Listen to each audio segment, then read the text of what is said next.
নমস্কার বন্ধুরা, পদ্মার ভিলেজ ব্লকে আপনাদের অনেক অনেক স্বাগত। বন্ধুরা, আসলে ঘুম থেকে উঠতে দেরি হয়ে গেছে, বেলা 10টা বাজে। আসলে রাত্রে যাচ্ছি, এই কারণে ঘুম থেকে উঠতে দেরি হয়ে গেছে। রাত্রে কালী পূজা ছিল, কালী পূজায় রাত জায়গাতে ঘুম থেকে উঠতে পারিনি। এই শেষের দিকে এসে ঘুমাইছিলাম। তো বন্ধুরা, দেখেন যে আমাদের গাছের লেচুর মতো লেবু ধরছে। এই যে মনে হবে যে লেচু ধরছে, এরকম কি পরিমাণ লেবু ধরছে।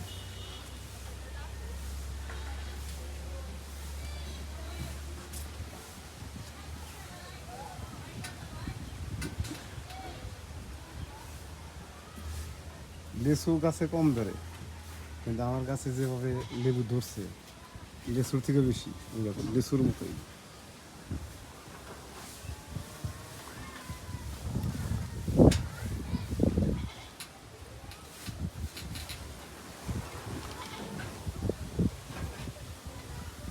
একটু শুকনো দাবার চালাইছে, দাবারে ভালোই লাগতেছে। বাতাসটা খুব ঠান্ডা বাসা, মনে হয় যে কোথাও বৃষ্টি হচ্ছে এরকম। আকাশের অবস্থা ঘোলা।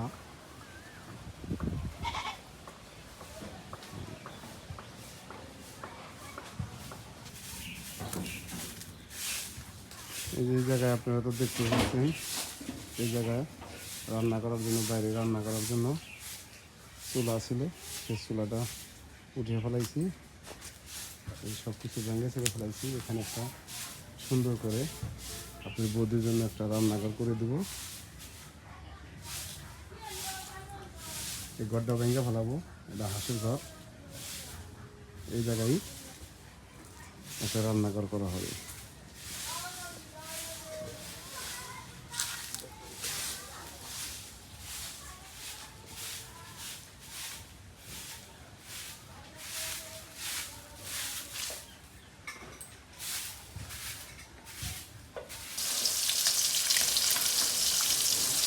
আজকে ঘরে রান্না করতেছি গ্যাসে, এই দেখতে পাচ্ছেন বন্ধুরা।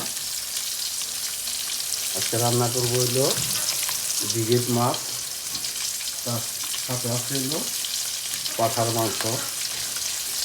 আপনাদের যে পাঠার মাংসটা দেখাই, সেই পাঠার মাংস রাত্রে কালী পূজা হয়েছে, কালী পূজার থেকে পাঠা প্রসাদের মাংস আনছি, সেটা আজকে রান্না করা হবে। বন্ধুরা, আজকে কিন্তু রান্না চড়াইছি গ্যাসের মধ্যে। আমার ভাইরা আসতেছে পটকাল থেকে। তো আপনারা তো জানেনই যে আপনার বৌদি অসুস্থ হয়ে রয়েছে। আপনার বৌদি দেখার জন্যই আসতেছে ওনারা।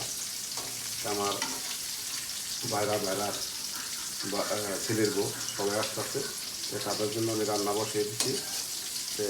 আজকে রান্না করব পাঠার মাংস, তার সাথে হলো বিগেট মাছ, আর হলো চচ্চড়ি করবো। আপনাদের সাথে থাকেন, পুরো ভিডিওটা দেখতে থাকেন। দেখেন আমি একা একাই সব কিছু করতেছি।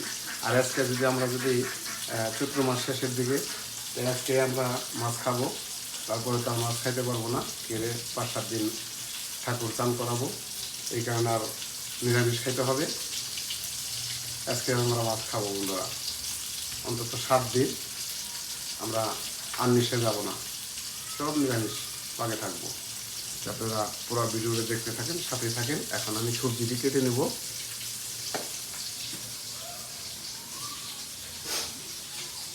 এই যে চচ্চড়ি করার জন্য নিয়েছি শাপলা ডাঁটা, তার সাথে আছে এলো ঢেঁড়স, আবার কিছু যে নায়ের ডোকা পেরেছি।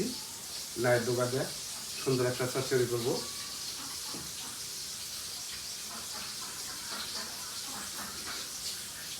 একা একা তো সব কিছু একা একাই সামলাইতে হয় আমার। ছেলে তো দোকানে গেছে।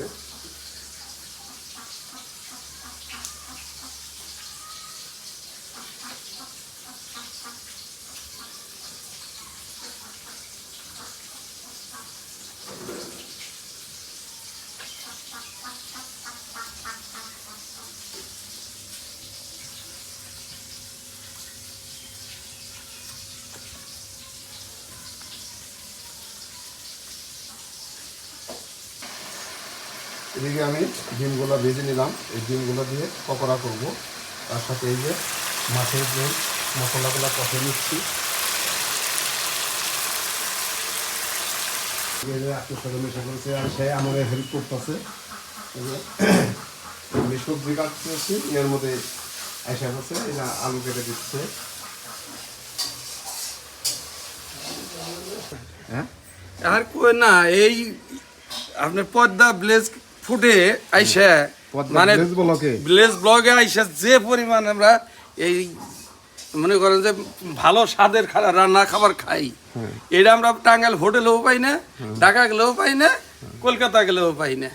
তাই এই পদ্মা ভিলেজ ব্লগে আমরা আসি, আইসা মাঝে মধ্যে এই সিলভার কন, রুই মাছ কন আর বোয়াল মাছ কন, মাঝে মধ্যে আমরা এই বোয়াল মাছটা সেটা খাওয়া দাওয়া করি। তোমাদের জন্য হলো পাঠার মাংস আছে, আবার পাঠা পূজার মাংস না, যা হোক খুব এখানে স্বাদ করে মজা করে আমরা খাই। আমরা আসি এখানে, হ্যাঁ, দেখার জন্য আসি।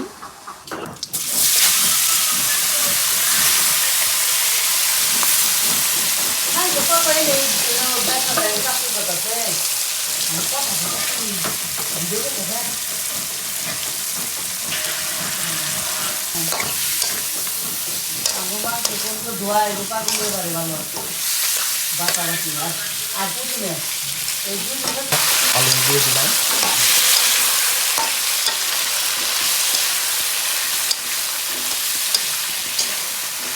মাংসটা হয়ে গেছে। এখন জিরা গরম মশলা দিয়ে নামিয়ে নিব।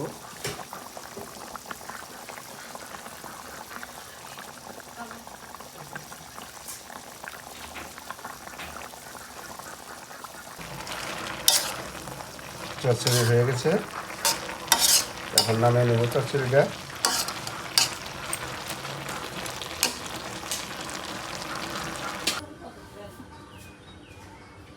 এটা আমার ভাইরা নিয়ে আইছে, হ্যাঁ দেখেন তরমুজের কি কালারটা কি হয়েছে।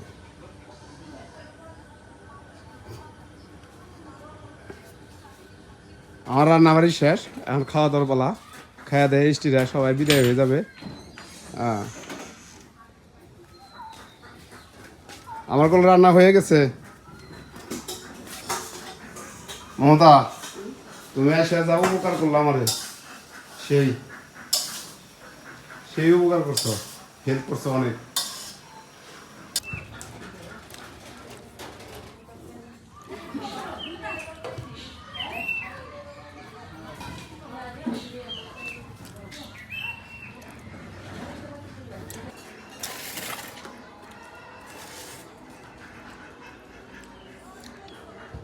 বন্ধুরা রান্নাবাড়ি শেষ, আমরা এখন খেতে বসে পড়েছি। খেতে তো বসে পড়েছি আগেই, আসলেও আপনারা জানেনই যে আপনার বৌদি রান্নাবান্না করতে পারতেছে না।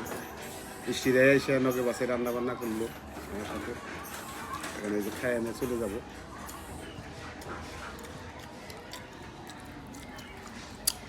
রান্না খুব সুন্দর হয়েছে, মাছ এত দিছে 1 কেজি তো খাই না, অনেক মাছ দিছে, স্বাদের মাছ।